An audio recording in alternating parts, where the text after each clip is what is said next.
오늘 하나님께서 우리에게 주시는 말씀 출애굽기 12장 1절로 14절 말씀인데 우리 다 같이 한 목소리로 같이 말씀을 찾아 합독하십시다. 출애굽기 12장 1절로 14절 말씀 시작. 예수께서 애굽 땅에서 모세와 아론에게 일러 말씀하시되 이 달을 너희에게 달의 시작 곧 해의 첫 달이 되게 하고 너희는 이스라엘 온 회중에게 말하여 이르라. 이달 열흘에 너희 각자가 어린 양을 잡을지니 각 가족대로 그 식구를 위하여 어린 양을 취하되 그 어린 양에 대하여 식구가 너무 적으면 그 집의 이웃과 함께 사람 수를 따라서 하나를 잡고 각 사람이 먹을 수 있는 분량에 따라서 너희 어린 양을 계산할 것이며 너희 어린 양은 흠없고 1년 된 수컷으로 하되 양이나 염소 중에서 취하고 이달 열 나흔 날에 간직하였다가 해질 때에 이스라엘 회종이 그 양을 잡고 그 피를 양을 먹을 집 좌우 문설주와 인방에 바르고 그 밤에 그 고기를 불에 구워 무교봉과 쓴 나물과 아울러 먹되 날 것으로나 물에 삶아서 먹지 말고 머리와 다리와 내장을 다 불에 구워 먹고 아침까지 남겨두지 말며 아침까지 남은 것은 골불 사르라. 너희는 그것을 이렇게 먹을지니 허리에 띠를 띠고 발에 신을 신고 손에 지팡이를 잡고 급히 먹으라. 이것이 여호와의 유월절이니라. 내가 그 밤에 애굽 땅에 두루다니며 사람이나 짐승을 막론하고 애굽 땅에 있는 모든 처음 난 것을 다 치고 애굽의 모든 신을 내가 심판하리라. 나는 여호와라. 내가 애굽 땅을 칠 때에 그 피가 너희가 사는 집에 있어서 너희를 위하여 표적이 될지라.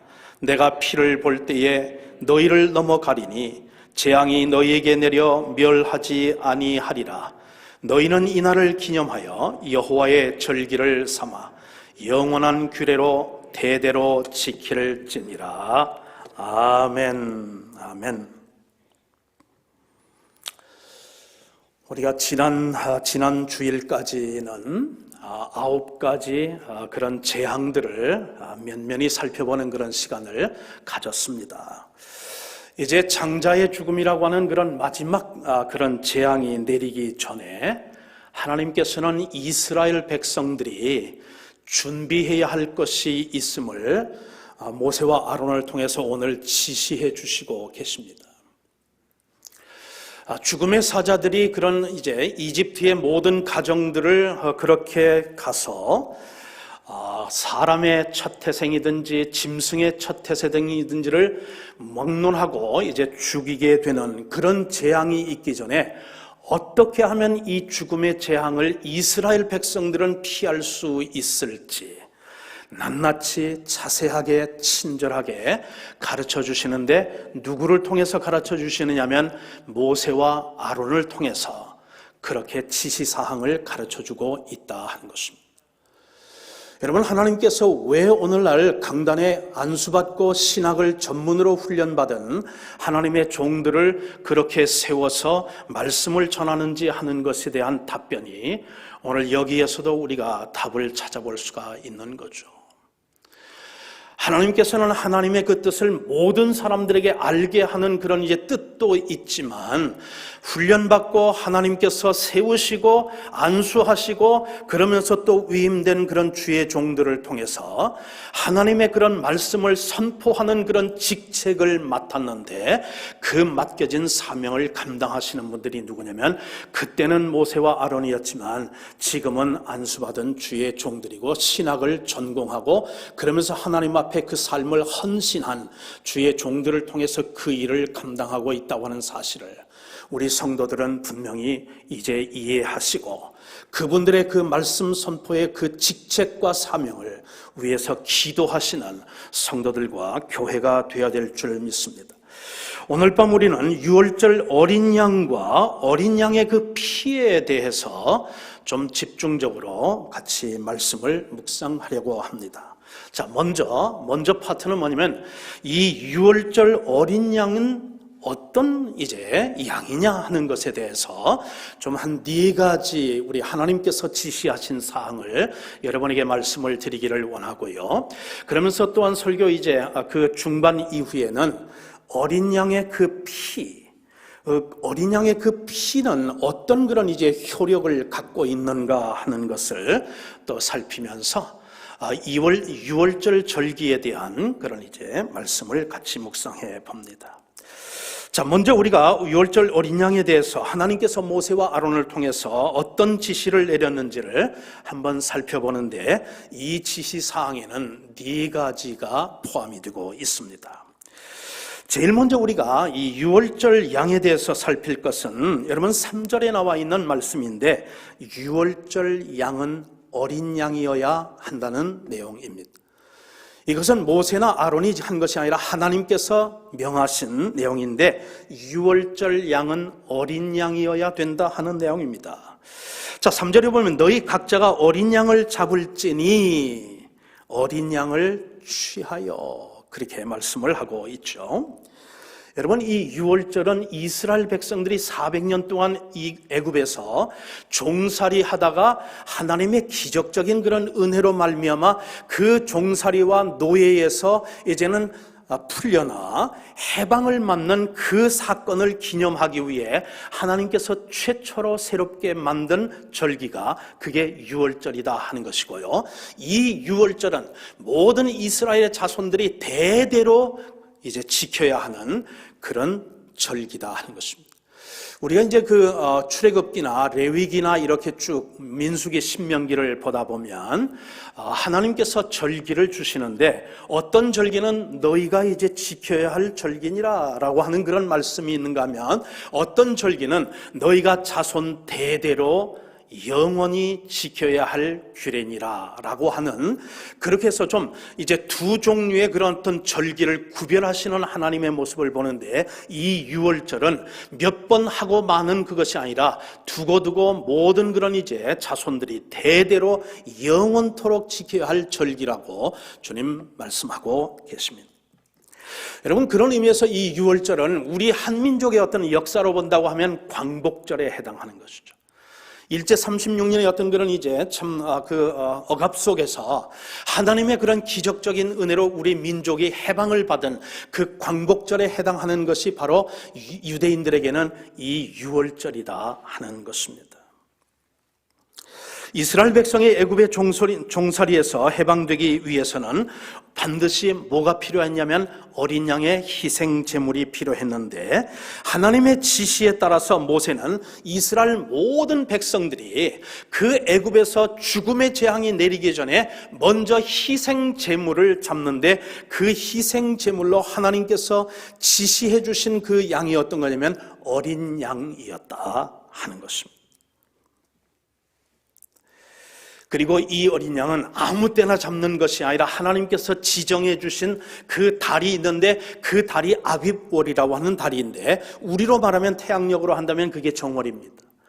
그러니까 이 어린 양은 10일 날 구별을 해서 여러 가지 그런 양들 중에서 하나님의 그 6월절 어린 양으로 구별한 양을 언제 정하냐면 1월 10일 날 정하고 4일을 기다렸다가 1월 14일 날 잡아서 희생 제물로 하나님 앞에 드리는 것, 그게 하나님께서 지시하신 지시사항이다 하는 것입니다. 여러분, 여러분과 저도 마찬가지죠. 오늘 21세기를 살아가는 우리 이 세상의 죄인들을 위해서도 죄와 그리고 또한 죽음의 그런 종살이를 하며 그 두려움 가운데, 공포 가운데 우리가 살고 있는 우리 죄인들을 구원하시기 위해 하나님께서도 희생 제물을 지정하셨는데, 하나님께서 구별하시고 하나님께서 지정하시고 하나님께서 때가 되매 이 땅에 우리를 위해서 보내어 주신 그 6월절 어린 양, 구원의 그 희생 제물이 바로 누구냐면 예수 그리스도임을 성경은 우리에게 증거해 주고 있습니다. 여러분, 우리가 성경을 보게 되면 예수 그리스도가 바로 세상 죄를 지고 가는 하나님의 희생 제물인 것을 제일 먼저 깨달은 사람, 그리고 증언한 사람이 누구냐면 세례 요한이었죠. 세례 요한은 예수님을 바라보면서 보라 세상 죄를 지고 가는 하나님의 어린 양이 이로다라고 하면서 그 누가 예수의 어떤 그런 이제 신분과 예수의 어떤 그런 사명과 그분이 장차 어떻게 이제 이 세상에서 죽어야 하는지를 가장 먼저 깨닫고 증언한 사람이 세례 요한이었다 하는 것입니다. 그런 의미에서 보면 참으로 이제 하나님의 놀라운 은혜로 이스라엘 백성들은 그런 어린 양의 그 은혜로 말미암아 이제 구원을 받게 되고 우리 또한 어린 양이신 예수 그리스도를 통해 구원에 참여하게 되었으니 이것은 전적인 하나님의 은혜가 아니라고는 우리가 말할 수 없을 것이다 하는 것입니다. 두 번째, 하나님께서 이 어린 양에 대해서 지시해 주신 내용은 보면 유월절 양은 1년 된 수컷이어야 된다 말씀하고 있습니다. 반드시 유월절 어린 양은 1년 된 수컷으로 하나님 앞에 희생제물을 드리라고 하나님 말씀하셨는데 5절에 보니 너희 어린 양은 1년 된 수컷으로 하되 그렇게 성경은 말씀하고 있습니다. 여러분, 왜 1년 된 수컷이라고 했을까요? 왜 2년째, 3년째 그리고 또한 이제 그러면서 이제는 죽음을 이제 임박한 그런 나이 많이 든 그런 암양은 왜 안 되고 순양은 또 왜 안 되느냐 이런 얘기. 그런데 1년 된 수컷이라고 지정한 그 의미는 뭐냐면 1년 된 수컷이 가장 건강하죠. 가장 활동이 왕성한 그런 이제 그런 양이 1년 된 수컷이라고 목자들은 증언을 하고 있습니다. 그런 면에서 우리를 위해 구원을 위해서 이 땅에 오신 유월절 어린 양 되신 우리 예수님도 일생 33년의 어떤 그런 일생을 사시는 동안 가장 활동이 왕성한 청년 시기인 33살에 우리 인류를 위한 구원의 희생양이 되어서 그의 목숨을 희생하신 것, 이것 또한 하나님의 은혜가 아닐 수가 없다 하는 것입니다. 세 번째, 하나님께서 어린 양, 유월절 어린 양에 대해서 지시해 주신 그런 이제 내용을 보게 되면 유월절 어린 양은 흠없고 점없는 양이어야 한다고 말씀을 해주고 있습니다. 흠이 없어야 되고 점이 없어야 되는 그런 어린 양으로 유월절 희생 제물을 삼으라 하는 것이죠. 5절에도 계속되는 말씀을 보면 너희 어린 양은 흠 없고 그랬어요. 베드로는 이것에 대해서 좀 더 이제 정확하게 그리고 또한 자세하게 설명을 증언해 주고 있는데 베드로전서 1장 18절과 19절을 보면 이런 말씀이 있죠. 너희가 알거니와 너희 조상이 물려준 헛된 행실에서 대속함을 받은 것은 금이나 은이나 금같이 없어질 것으로 된 것이 아니요 오직 흠없고 점없는 어린 양 같은 그리스도의 피로 된 것이라 그랬습니다. 흠없고 점없다는 것은 여러분 어떤 의미일까요? 여러분, 먼저 점없는 것은 뭐냐면 그 양이, 어린 양이 태어날 때에 선천적으로 혹은 유전적으로 말입니다, 결점이 없는 양이어야 된다 하는 것입니다. 태어날 때 눈이 하나 없다든지 귀가 하나 떨어져 나갔다든지 손발이 어떻게 잘못됐다든지 그러면 그런 양은 유월절 어린 양이 될 수가 없다 하는 것입니다. 그러니까 태어날 때도 온전하여 결점이 전혀 없는 그런 양으로 유월절 어린 양을 삼으라 그런 말씀이죠. 흠이 없다 하는 그것은 뭐냐면 그 반대로 후천적입니다. 태어날 때는 온전했는데 그러면서 또한 이제 1년이라는 그런 유월절 어린 양에 대해서 1년을 사는 동안 서로 싸운다든지 야생동물에게 핥힌다든지 혹은 이제 넘어져서 다리가 부러진다든지 등등 해가지고 후천적으로 결점이 생기게 되면 그런 양은 여러분 유월절 어린 양으로 하나님 앞에 바쳐질 수가 없다 하는 것입니다. 그래서 흠없고 점없다 하는 얘기는 선천적으로든 그리고 후천적으로든 온전한 그런 이제 제물이 바로 이 어린 양인데, 여러분 우리를 위한 온전한 어린 양 예수 그리스도가 바로 흠없고 점없는 그런 이제 희생 제물이 되셨죠. 여러분, 예수 그리스도가 이 세상에서 우리를 위해서, 여러분, 희생 제물이 되기 위해서 그분도 흠이 없어야 되고 그분도 점이 없어야 되는데, 그분에게는 흠이 없다는 것, 그리고 점이 없다는 얘기는 그분은 태어날 때 원죄도 없으신 분이고, 그리고 또한 33년의 어떤 생애를 사시는 동안 그분은 고범죄든지 자범죄를 범한 적도 없는 분이다, 그런 말이죠. 그래서 원죄도 없으시고 고범죄도 없으시고 자범죄도 없으시고 그렇게 온전하신 그분이기 때문에 인류의 죄를 위해서, 그리고 죽음의 어떤 그런 공포로부터 우리를 자유케 하기 위해서 그분은 하나님 앞에 온전히 드려질 수 있는 희생 제물이 될 수가 있는 분이셨다 하는 것이죠. 그렇습니다. 우리 예수님이 이 죄악된 세상에서 33년 동안 인간으로 사셨지만, 여러분처럼 이제 여러분과 저처럼 우리도 산소를 호흡하시고 땅을 이제 발로 디디고 다니시고, 그러면서 또한 땀 흘리시고, 그리고 또 추우시고 배고프시고, 그리고 또한 피곤하시고, 그리고 또한 그래서 잠이 오시고, 그렇게 인간처럼 똑같이 33년을 사셨지만 그는 죄는 없으셨다고 성경은 증거하고 있는데요. 여러분, 히브리서 4장 15절에 있는 말씀을 한번 보십시오. 이렇게 말하고 있습니다. 우리에게 있는 대제사장은 우리의 연약함을 동정하지 못하실 이가 아니요, 모든 일에 우리와 똑같이 시험을 받으신 이로되 죄는 없으시니라 그랬어요.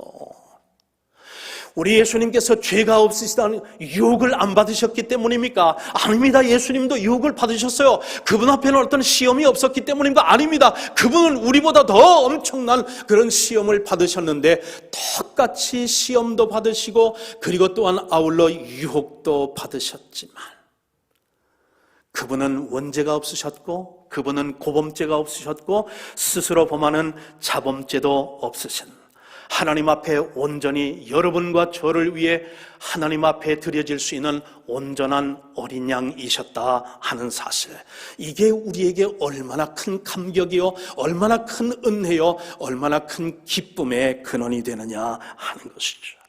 마지막으로 하나님께서 모세와 아론을 통해서 주신 이 유월절 어린 양의 네 번째 그 특이한 점은 뭐냐면, 유월절 양은 준비된 양이어야 한다는 말씀입니다. 그냥 즉흥적으로 내가 이 양을 드리겠다, 그게 아니라 미리 준비된 양. 그래서 때가 되어 하나님 앞에 온전히 바쳐지는 양이 유월절 어린 양이 되어야 된다 하는 말씀입니다. 모세는 이스라엘 백성들에게 유월절 양을 정월 10일 날, 1월 10일 날 그것을 구별하라고 말씀하셨어요.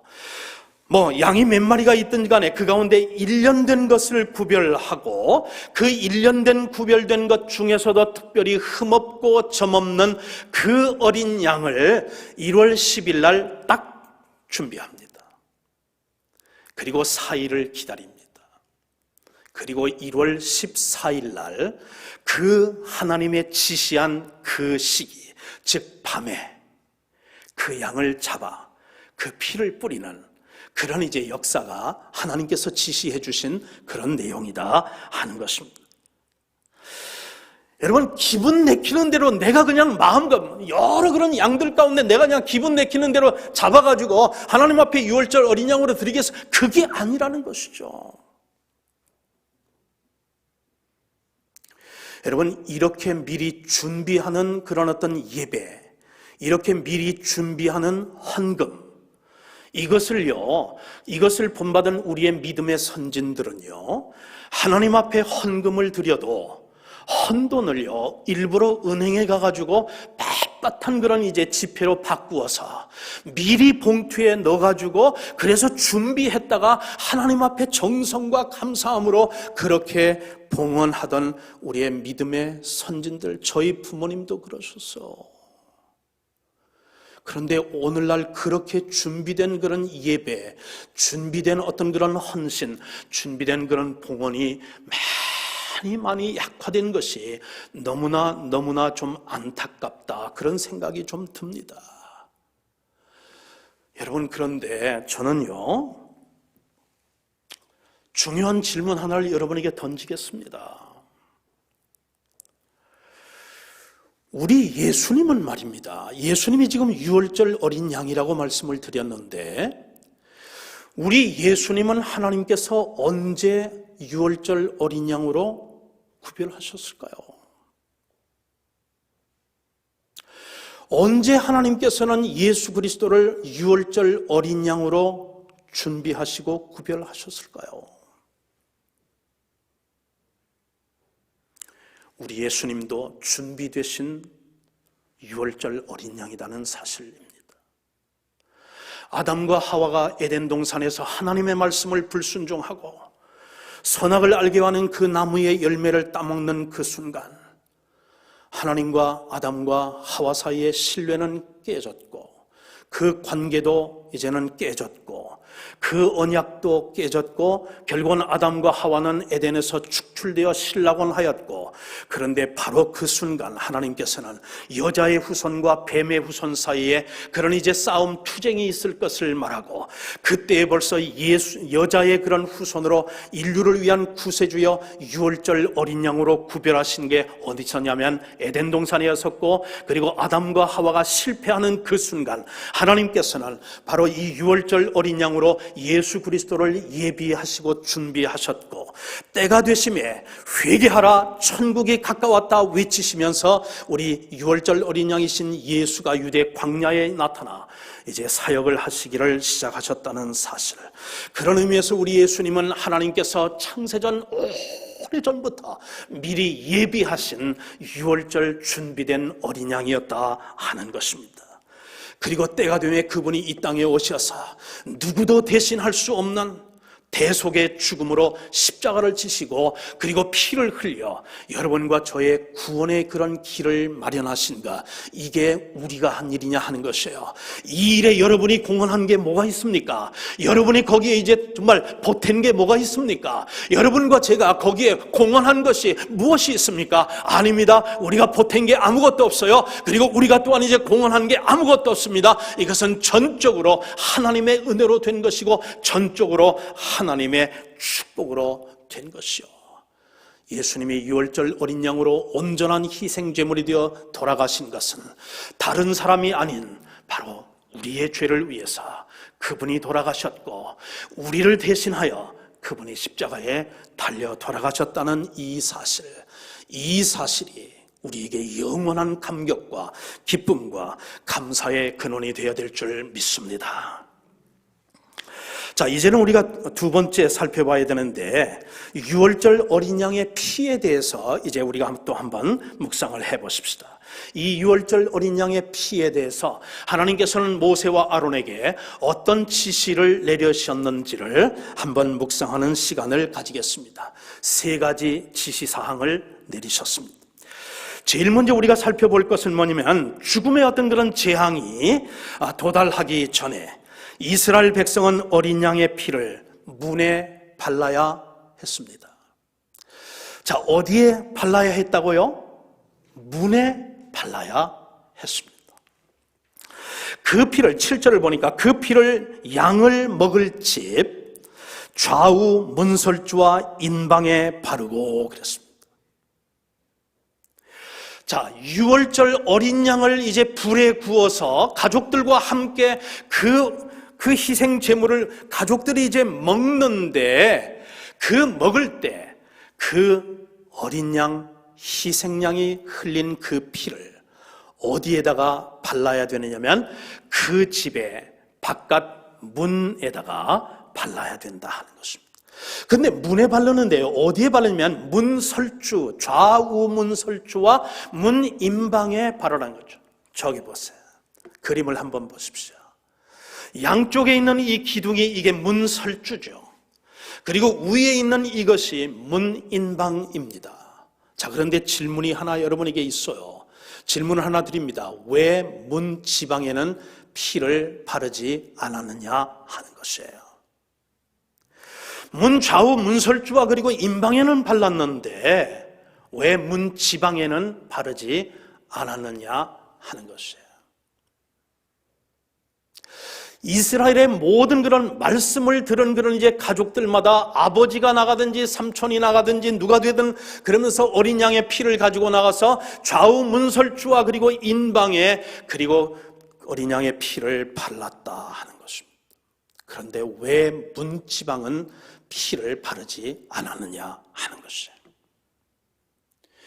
여러분, 문지방은 사람들이 발을 밟고 이제 넘나들 수 있는 곳입니다. 그렇기 때문에 여러분, 문지방에는 이 언약의 피, 이 고귀한 피, 이 존귀한 피, 이 거룩한 피, 이 피를 사람들이 하체를 드러내며 밟고 짓밟고 넘나들 수 있는 그 지방에는 그것은 바르지 말라고 하나님께서 디자인하시고 설계하셔서 그래서 문지방에는 바르지 말라고 하셨던 거다 하는 것이에요. 여러분, 히브리서 10장 19절과 22절을 보십시오. 성도들은 어떤 사람들입니까? 여러분과 저는 어떤 사람들입니까? 여러분, 이제 이 죽음의 그런 재앙에서 살림을 받은 사람들은 어린 양의 그런 피를 문인방과 문설주에 바른 사람들인데, 여러분과 저는 어찌하여 구원을 받은 사람이고 우리에게는 어떤 그런 표징과 인침이 있느냐 하는 것이죠. 성도들은요, 우리의 이마와 우리의 가슴 속에 성령이신 그리스도의 피요 성령이신 그 성령으로 인침을 받은 사람들이 바로 여러분 성도들인 줄 믿습니다. 그 사실을 히브리서 10장 19절과 22절이 우리에게 증거해 주는데, 그러므로 형제들아 우리가 예수의 피를 힘입어 성소에 들어갈 담력을 얻었나니 우리가 마음의 뿌림을 받아 악한 양심으로부터 벗어나고 몸은 맑은 물로 씻김을 받았나니 참 마음과 온전한 믿음으로 하나님께 나아가자 하는 것입니다. 그리스도의 보혈로 우리가 씻김을 받고, 그리고 또한 이제 물로 말미암아 우리의 죄악을 씻는 그런 이제 세례를 통하여 그래서 참 마음과 온전한 믿음으로 하나님께 나아가는 것, 그 자격을 얻은 사람들이 누구냐면 그리스도의 어린 양의 보혈로 인침을 받은 우리 성도 여러분과 저라고 하는 사실이요. 그 피 흘림으로 말미암아 사함을 입은 사람들인데, 히브리서 9장 22절은 이렇게 말씀을 하죠. 율법을 따라 거의 모든 물건이 피로써 정결하게 되나니 피 흘림이 없은즉 사함도 없느니라. 성경은 우리에게 증거해 주고 있다 하는 것입니다. 두 번째, 유월절 어린 양의 그런 피에 대해서 성경이 증거하는 내용은 무엇입니까? 죽음의 재앙이 이제 도달하기 전 이스라엘 백성은 어린 양의 피를 문에만 바르는 것이 아니라 문 안에 바르는 것이 아니라 문 밖에 발라야 한다는 내용이었습니다. 여러분, 이 어린 양의 그런 이제 그 피를 바르는 것은 그 집안에 머물러 있는 사람들을 위해서 바르는 게 아니죠. 그 인방과 설주의 그런 그 피를 바른 그 목적은 뭐냐면 죽음의 사자들이 왔을 때에 그 어린 양의 피를 보고 그 피를 보고 넘어가기 위함이었으니까 그 피는 문 안에 바르는 것이 아니라 문 밖에 바르도록 하나님께서는 지시를 내리셨다 하는 것입니다. 여러분, 이것이 우리 복음적인 그런 성도들에게 주는 교훈과 그리고 또한 이제 도전은 무엇이냐 하는 것이에요. 어린 양의 피가 발려진 그 집과 발려지지 않은 집은 다른 사람들이, 일반 사람들이 볼 때에 그건 이스라엘 사람들이 보아도 그렇고 애굽 사람들이 보아도요, 피가 발려진 집과 발려있지 않은 집을요 누구든지 그건 구별할 수가 있다는 사실입니다. 여러분, 이게 우리에게 주는 도전은 무엇이냐 하는 것이에요.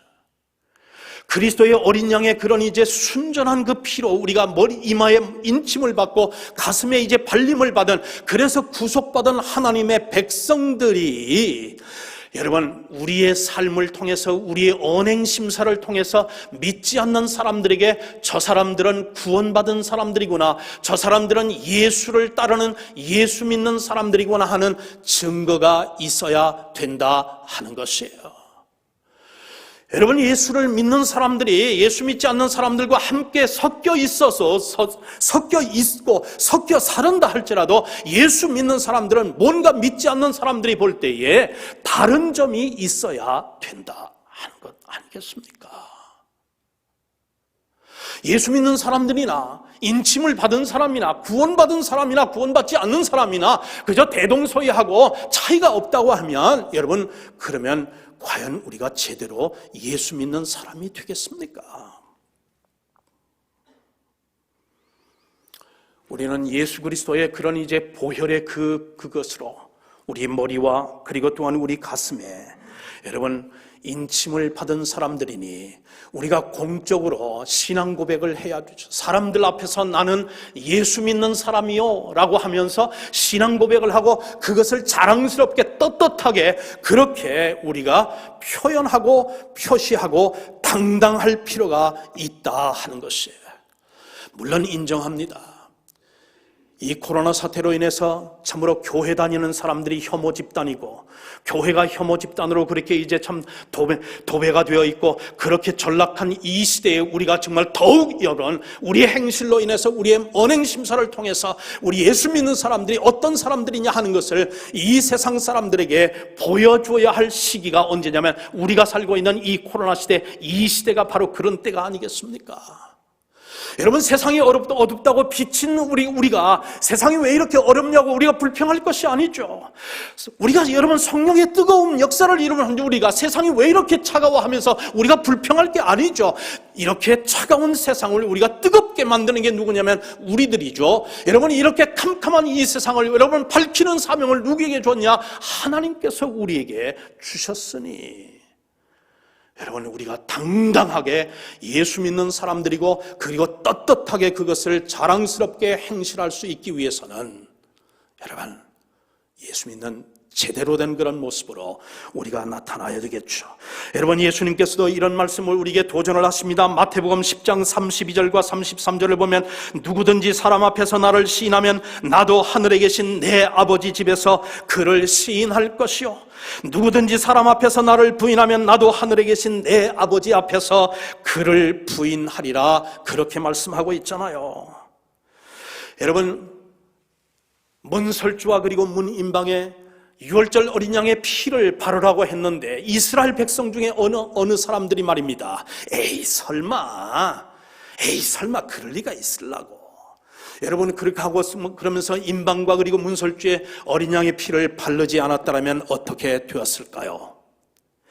여러분은 이제 하나님의 그런 말씀을 받기는 받았지만 밖에 나가서 그 어린 양의 피를 인방과 그리고 설주에 바르는 것이 창피하고 존심 상한다 느껴가지고 그것을 순종하지 않고 그것을 창피하게 여기고 그러면서 그것을 순종하지 않았다면 그 집안에 있는 사람들은 과연 어떻게 되었을까요? 여러분 마찬가지예요.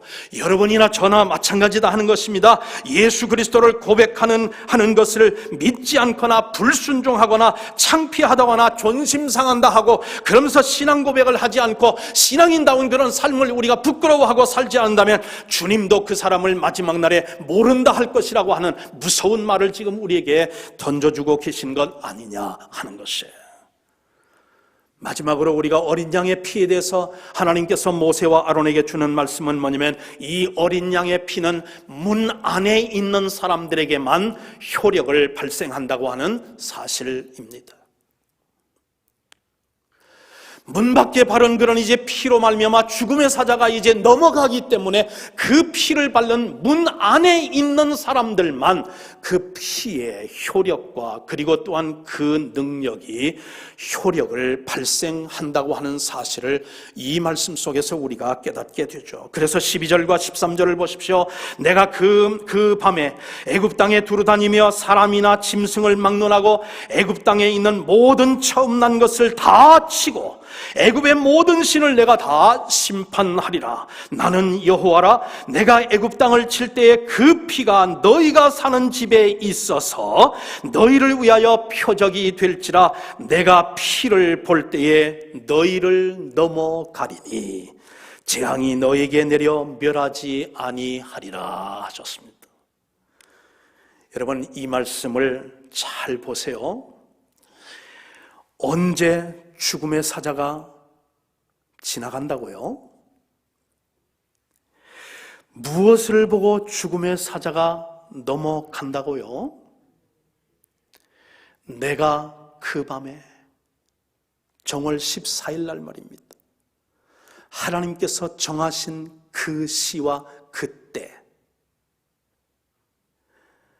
그 시와 그때에 여러분 죽음의 사자가 문 인방과 문 양쪽 설주에 어린 양의 피가 발려진 것을 보면 그 집은 그냥 넘어간다, 그런 말씀 아닙니까? 여러분, 그러면 죽느냐 사느냐 하는 그 유일한 기준이 어디에 있었습니까?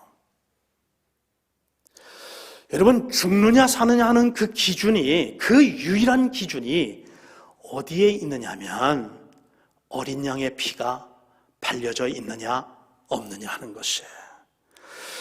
여러분, 이 언약의 피가 발려져 있느냐 없느냐, 그것이 유일한 기준이에요. 여러분, 한번 들어보십시오. 이스라엘 사람들이 얼마나 착하게 살았느냐, 그게 기준이 아니었다는 것입니다.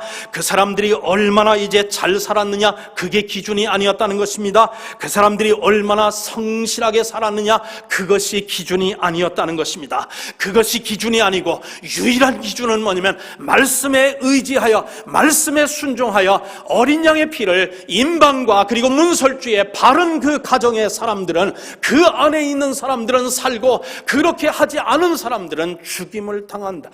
유일한 기준은 언약의 피, 어린 양의 피가 있느냐 없느냐 하는 것이다 하는 것입니다. 여러분, 마찬가지 아닐까요? 예수 그리스도의 보혈로 그 안에서 들어온 사람에게만 유용하다는 것을 오늘 우리는 이것을 통해서 우리가 추정할 수가 있습니다. 예수 그리스도의 보혈은 세계의 모든 사람, 70억이 넘는 이 세상 모든 사람들을 다 씻기고 다 용서하고 다 구원할 수 있는 그 능력이 있는 것이지만, 어떤 사람들에게만 효력을 발생하느냐면 하나님의 말씀에 따라 예수 그리스도가 우리의 그런 이제 구세주인 것을 믿고 고백하며 그 말씀대로 순종하여 사는 사람들, 그 사람들에게만 예수의 그런 이제 구원의 그 피는 효력을 발생한다, 그렇게 지금 말씀하고 있습니다. 여러분, 믿으십니까? 아멘. 여러분, 그런데 이게 사실 성경에 나타난 그런 역사죠. 여러분, 노아의 홍수 때 어떤 사람들만 구원을 받았습니까? 여러분, 방주 안으로 들어간 사람만 구원을 받았어요. 여러분, 난공불락이라고 했던 그런 이제 여리고 성이 무너질 때, 여러분, 그 여리고 성이 무너져서 모든 사람들이 다 심판을 받고 죽임을 당하던 그때에 여러분, 구원받은 사람이 있죠. 여리고 성의 그 성에 붉은 그런 이 띠를 이제 띄어 내려놓은 라합의 집 안에 있는 사람들은 다 구원을 받은 것을 여러분이 아시잖아요. 그렇습니다. 우리 예수님의 그런 어떤 보혈의 그 효력이, 능력이 모자라서 이 세상 모든 사람들을 구원 못하는 것이 아니라, 하나님의 말씀을 순종하지 않고 그리고 또한 그 뜻대로 우리가 행하지 않으면 이 세상 모든 사람을 다 용서하고 다 씻을 수 있는 예수 그리스도의 그 보혈의 공력도 그 사람들, 순종치 않고 믿지 않는 사람들에게는 효력을 발생할 수가 없다 하는가. 그것이 오늘 이 본문이 우리에게 주는 그런 이제 교훈이요, 은혜의 말씀 아닐까요? 결론의 말씀을 드립니다. 이스라엘 백성들은 아비벌 정월 10일에 어린 양을 준비하였어요. 그리고 14일 날 그것을 잡아서, 그리고 또한 말씀에 따라 그 피를 자기 집 인방과 그리고 좌우 문설주에 발랐습니다. 그들은 이 어린 양의 피 안에서만 안전할 수가 있었다 하는 것입니다. 그들을 이제 죽음의 재앙인 심판으로부터 구원한 것은 그들의 선행도 아니었고, 그들의 느낌도 아니었고, 그리고 그들의 어떠한 노력도 아니었습니다. 오직 말씀에 순종하여 믿음으로 행한 것뿐이었다 하는 것입니다. 여러분과 나의 구원도 마찬가지라 하는 것이죠. 오직 예수 그리스도의 피 안에서만 우리는 영원토록 안전할 것이에요. 내 인격도, 그리고 내 선행도, 내 공로도, 그리고 내 어떠한 그런 무엇도 우리에게 또한 이제 이 구원을 보장해 줄 수 있는 것은 아닙니다. 우리 주님께서 이제 공중에 이제 재림하시면서 그러면서 이 세상에서의 그런 구원의 문을 닫을 때에, 그리고 우리가 주님 앞에 한 사람 한 사람 설 때에 내가 쓴 논문도 아무 소용이 없을 거예요. 내가 받은 모든 그런 학위도 아무런 소용이 없을 겁니다. 내가 이룬 어떤 그런 업적도, 내가 이제 소지한 어떤 자격증도, 그리고 면허증도, 내가 탄 모든 그런 상장과 어떤 그런 이제 그런 메달도, 여러분 구원을 위해서는 나에게는 아무런 이제 그것이 효력을 발생하지 못할 것이다 하는 것입니다. 오직 예수 그리스도의 보혈의 그 은혜 안에만 있을 때에 우리는 안전하되 영원히 안전할 줄 믿습니다. 여러분 믿으시나요? 믿으시면 우리가 한번 아멘하게 크게 한번 우리 신앙 고백을 합시다. 여러분 믿으시나요? 아멘, 아멘. 그렇습니다. 오직 예수 그리스도의 그 보혈만이 우리를 구원해 줄 수 있는 능력이 있을 줄 믿습니다. 사랑하는 성도님 여러분, 예수 그리스도의 피가 여러분과 저를 구원하여 주셨다는 이 놀라운 사실을 한순간도 잊지 마시고 늘 감사하며 찬송하며 하나님 앞에 영광 돌리며 주님을 뜨겁게 사랑하는 여러분과 제가 될 수 있기를 주님의 이름으로 간절히 축원합니다. 아멘.